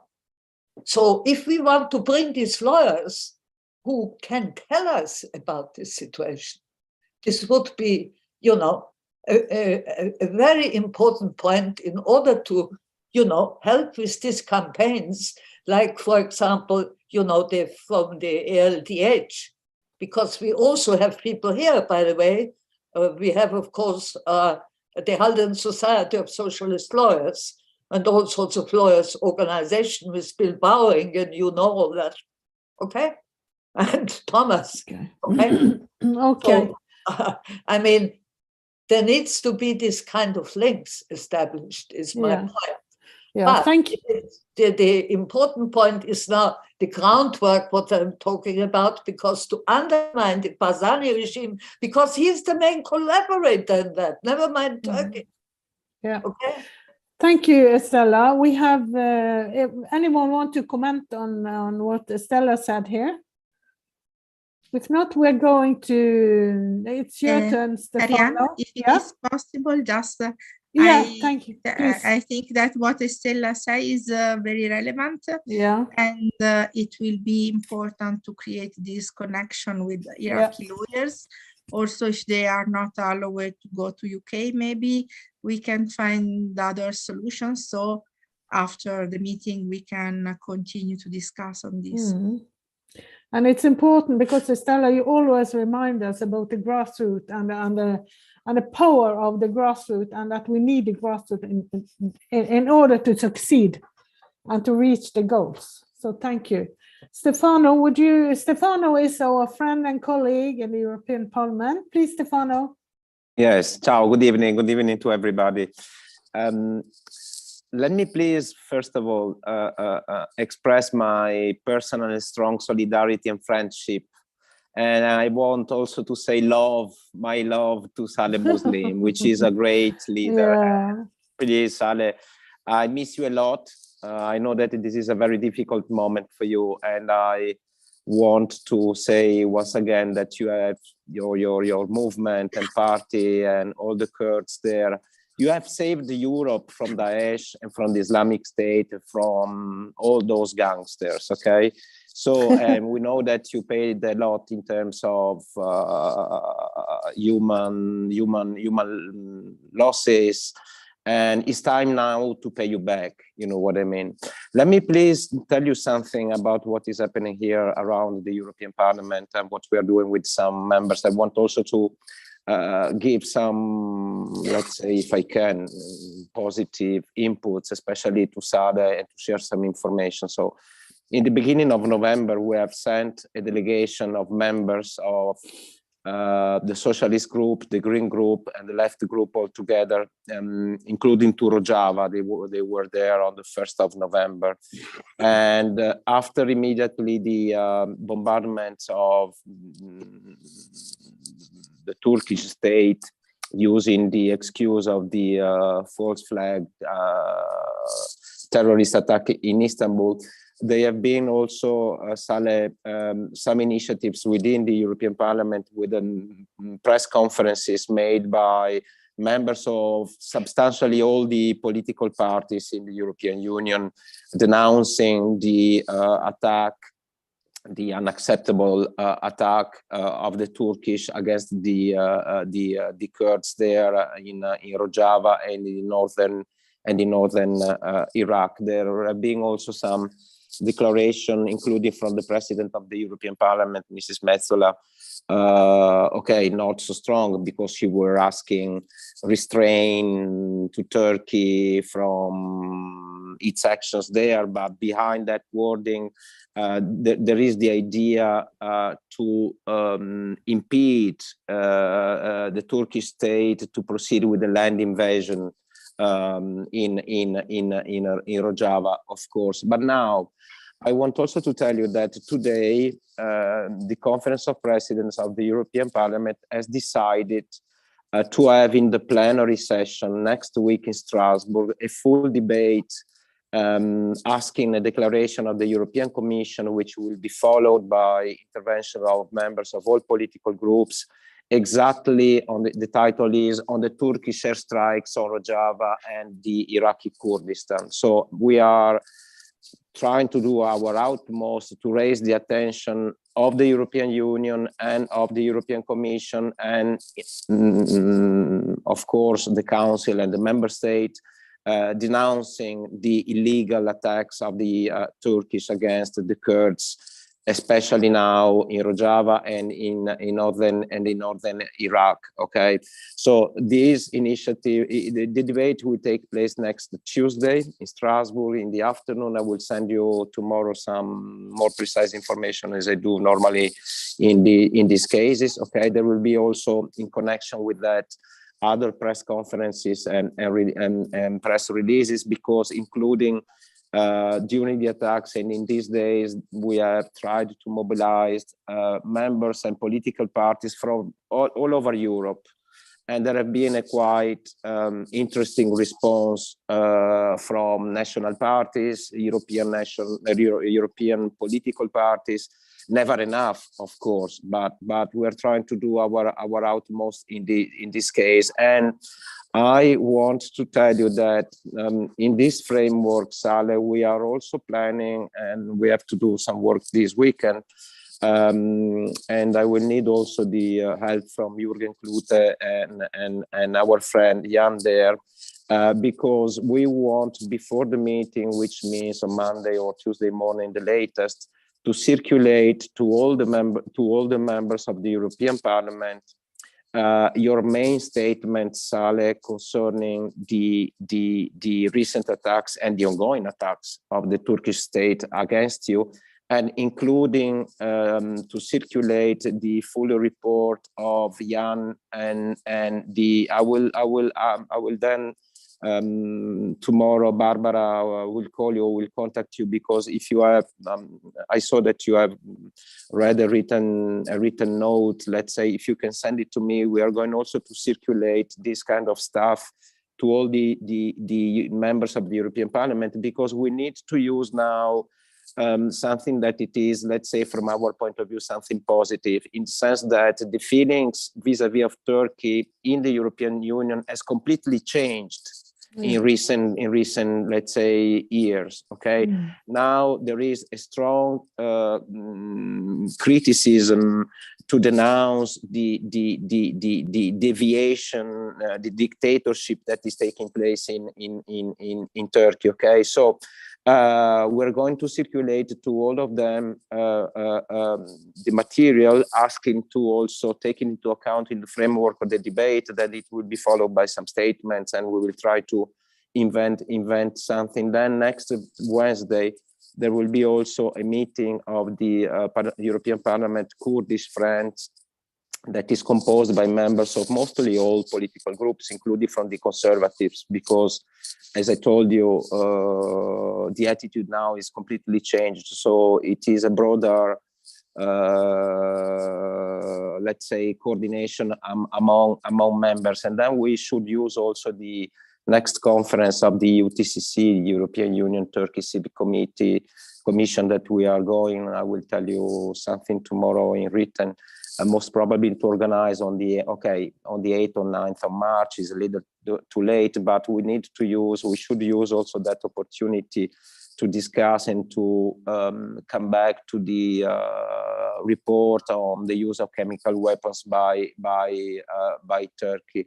So I will call you, Jürgen, also to if you can help me please with your German members, you know what I mean, because I would like also to ask to some of them to take the floor on Tuesday and to specifically denounce what Jan and Barbara was saying concerning the report and the use of chemical weapons, because there will be journalists following, especially from Turkish side, you know what I mean? So we need to attack and to show that at least the European Parliament is paying a lot of attention on this matter. And then also at the level of the subcommittee of human rights, we are trying to raise, now it will be done of course in January, some issues concerning the what Marco Ansaldo was saying. I want to tell you something about it, concerning the respect by the member states of the European Union of the legal framework, which is not allowing to extradite people towards another state, a third state, which is not guaranteeing, let's say, the proper democratic framework for judging them for any kind of supposed and alleged crime, because they are absolutely innocent. Okay, so they are just a piece. They are a sort of how can I say, tool of bargaining for political reason, of course, in the framework of the NATO accession of Finland and Sweden to the NATO. Then there is also, I have a suspicion, which is the following one. I think that everybody here are waiting, we are waiting what will happen in Turkey with the next election, which will take place not later than next June, hoping that Erdogan will be over, you know what I mean? That he will be politically dead is what I hope from the bottom of my heart and stomach and brain and whatever it is. And the next, so the date of the election is not fixed yet, but it cannot take place not later than June. And then the next so-called summit of the NATO at the level of head of states and government will take place in Vilnius in July after the election. So I think that there are some movements concerning talks about extraditing innocent people from Finland and Sweden to Turkey, but I think that they will try also to gain some time to see what is happening there in political terms. I'm not expecting a revolution, of course, in Turkey. It's not because the opposition will win that we will see, I don't know, an extraordinary change, but you know what I'm talking about. I think that the first thing is to try to, politically speaking, defeat the Erdogan, including at electoral level, even if I'm expecting him to do everything he can, including at illegal level, to remain in power. You know what I mean? The situation in the next month in Turkey will be more and more dangerous. So let's try to do whatever we can at institutional level, even if then I fully agree, and she's a friend with Estella, that also the let's say civil society organization, trade unions should be involved on that. But we also need to denounce the hypocrisy from the governments and the institutions, of course, that are using the NATO membership of Turkey and its supposed role from the Russian mess, not to disturb the captain, you know what I mean? So let's continue and on all the fronts and try to continue to denounce at any level these horrible things that is happening in Rojava and in northern Iraq, and including inside Turkey, including in Iran, and voila. And I want to tell you, Sada, that you are our hope in the region. You are our people. You are us. Okay. So it is, and we are you. It is difficult. The Kurdish people has a complicated history, especially of repression from everywhere. I'm sure that sooner or later you will win. I'm telling you that I'm convinced about that. The geostrategic situation can change, not always in the better, but you know what I mean. We need to fight every day, and you deserve much better from the international community. From us, it's a shame how the silence and the complicity that the member states and let's say the strong institutions are providing with this vis-a-vis of you. You fought for us, you continue to fight for us, and we need now to continue to also fight for you. Thank you, Stefano. You really encourage us to do more, to do also on institutional level, on all the levels that we need to use all the opportunity to have, each and one of us.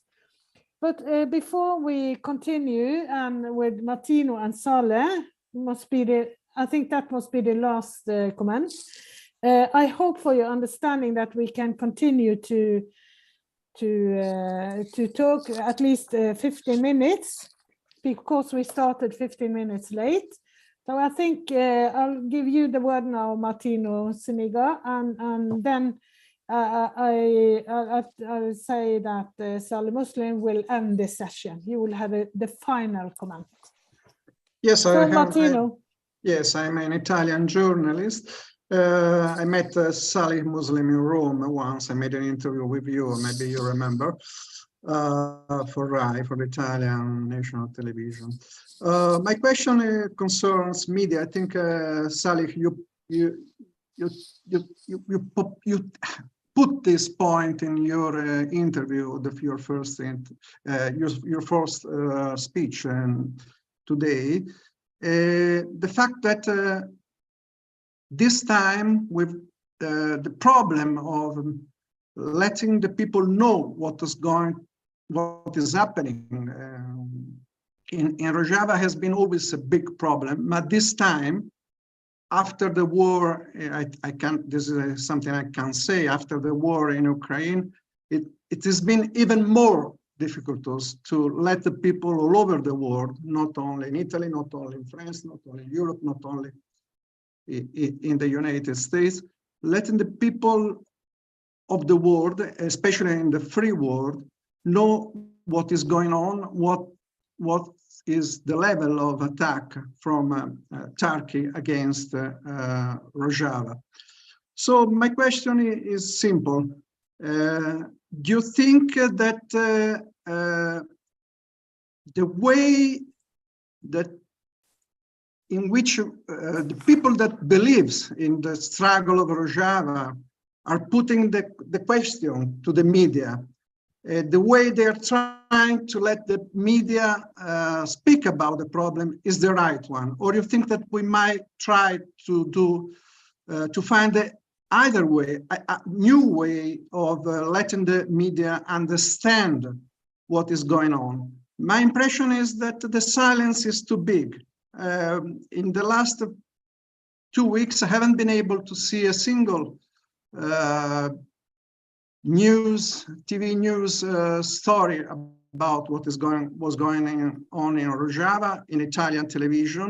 Not a single article, few articles in newspaper, but very little information about what was going on.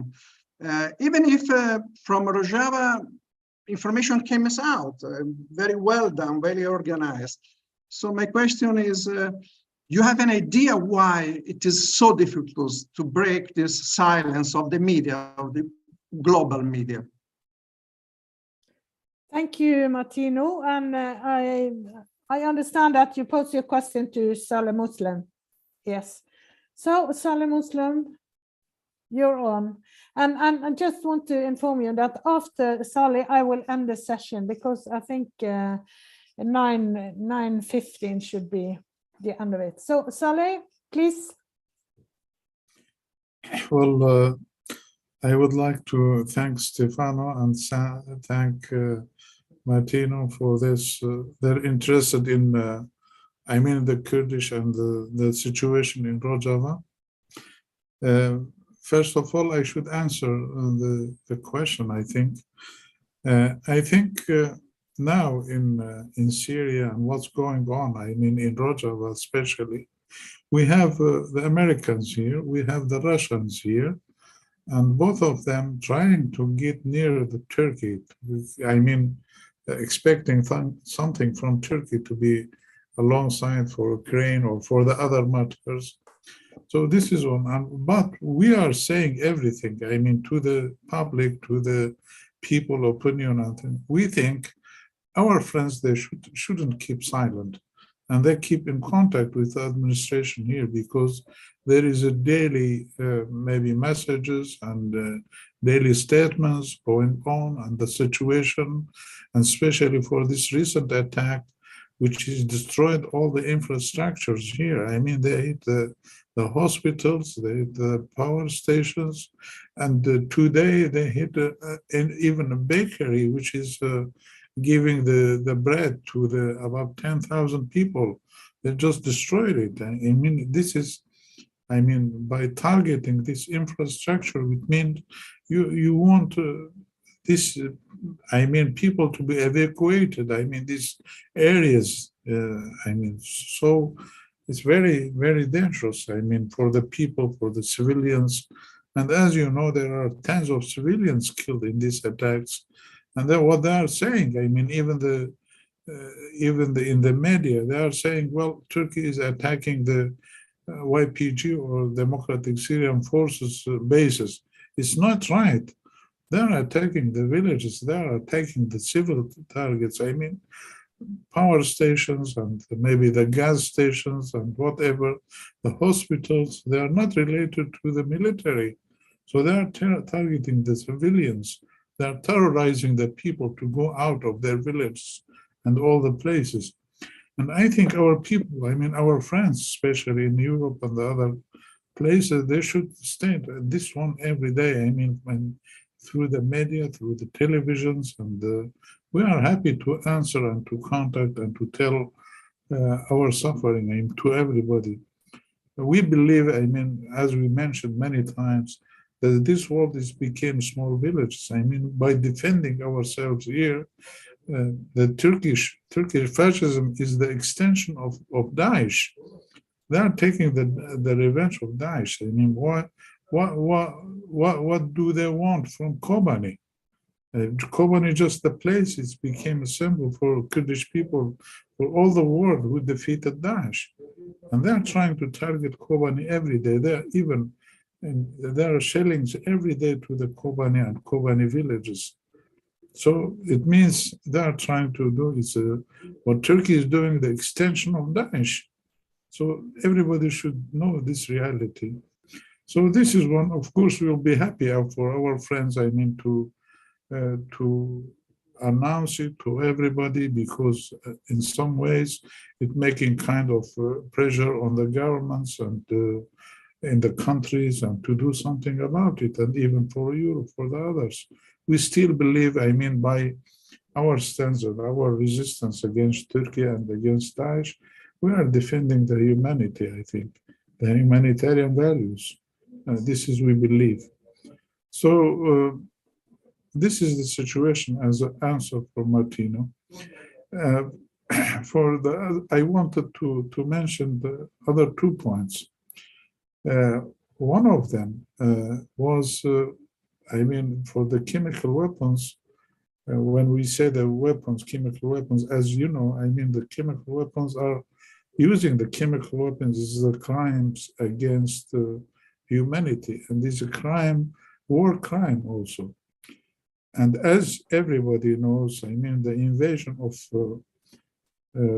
Iraq was accused for this one, I mean, for using the chemical weapons. And also there were some attacks in the Syrian regime just because the chemical weapons.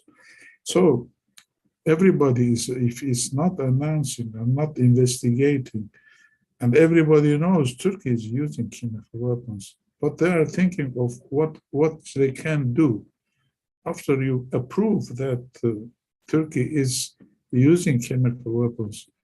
Anybody, what they can do against Turkey.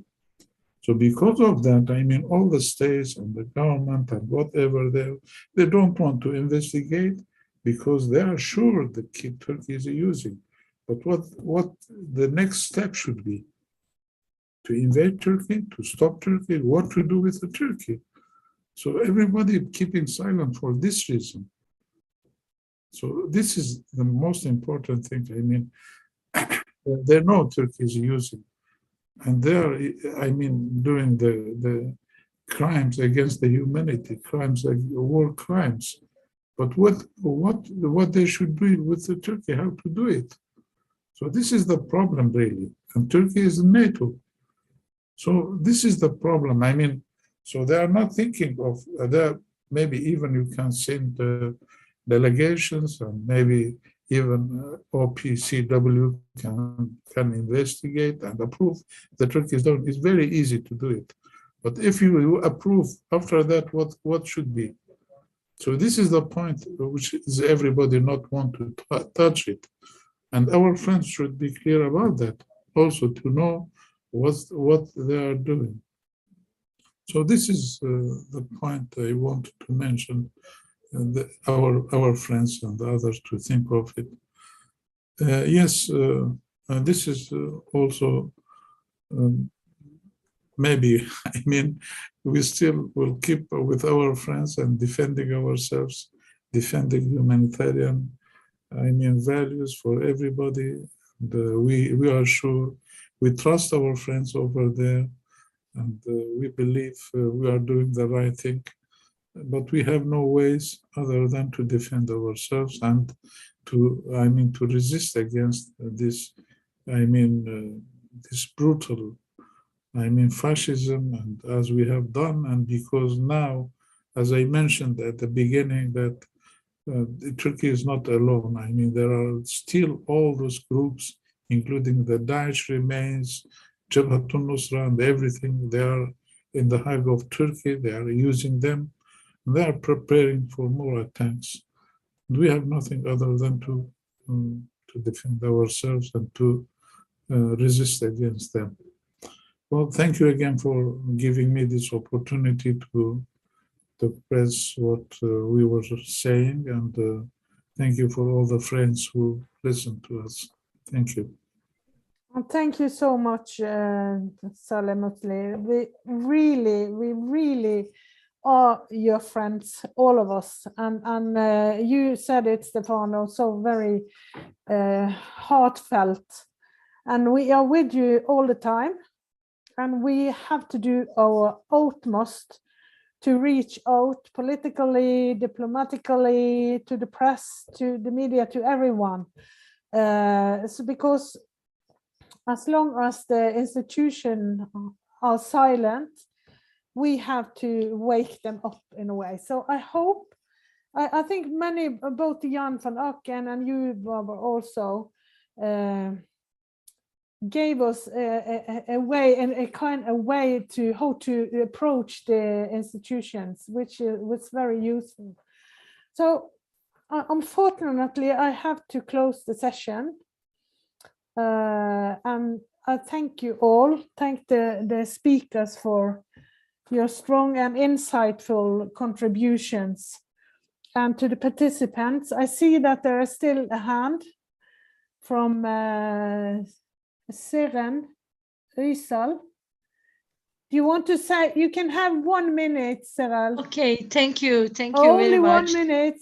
No, yeah, you know, like Barbara has already told what we want to do on behalf of ELDH, but I just want to highlight that ELDH, together with International Association of Democratic Lawyers, IADL, we are organizing a campaign, a petition, online petition, that we are asking for the signatures from the individual lawyers all around the world who are asking for independent investigation concerning such allegations. We believe that this is quite significant to make pressure to the member states of OPCW. And as lawyers, we believe that this is our responsibility. Yeah, this is great news. So I posted the link in the chat. And if you want, Barbara or I can send you this via email, and we will ask you to circulate this, because we believe that this is an small but an important step to, I'm talking as a person from Turkey who is not Kurdish but Turkish, who believes that this is important to make such steps, to make pressure to the European states to take step about what's happening around the world. They should act. Yeah, thank you so much, Dan. Thank you. Thank you. Very, it's great, really. And I just have to close now, because people are asking if when we're closing the session. But I really want to ask Barbara and Jan to get in contact and discuss this further and come back to us, because it was so interesting to listen to you and to all of you. And thank you for following this urgent panel debate. And I hope to see you again sometime very soon. And Saleh, take care. We are with you always. We love you. Bye-bye. Have a good time. Bye. Thank you. Bye to everyone. Bye. Bye-bye. And take good care of yourself, all of you. And good night. Good night to you. Thank you. Bye. Bye.